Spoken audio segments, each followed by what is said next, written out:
In today's video, I'm going to teach you how to answer phone calls using the Twilio Voice API. We'll start by making your application reachable from the internet with a publicly accessible webhook. If you're developing on your laptop, run your web server locally and use a tunneling tool to create a temporary HTTPS URL that forwards traffic to your machine. This gives you an address that Twilio can contact from outside your network.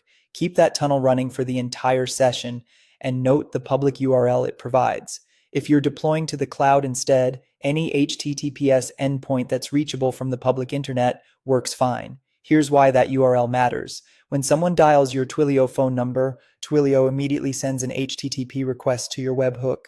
Your app responds with twiml, which is simple XML that tells Twilio what to do next, like say a message, gather keypad input, or connect the call. Make sure your server allows inbound requests from the internet, responds quickly, and preferably uses HTTPS.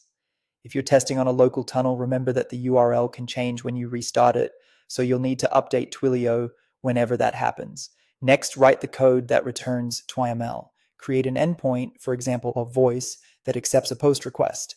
In the handler, return valid XML with a top-level response element.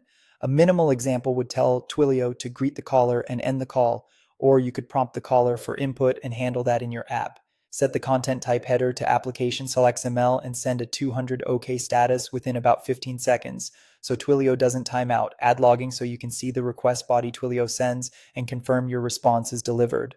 For production, consider validating Twilio's request signature to ensure the webhook call actually came from Twilio. Finally, configure your Twilio phone number to use that webhook.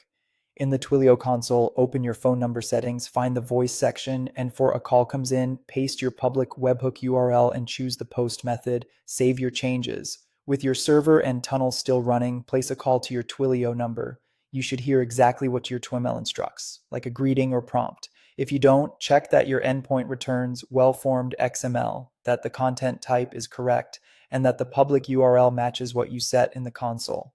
The Twilio debugger and your server logs are great places to spot errors. That's it. You've set up a public webhook, understood how Twilio reaches it, returned twiml, and configured your number to answer calls using the Twilio Voice API.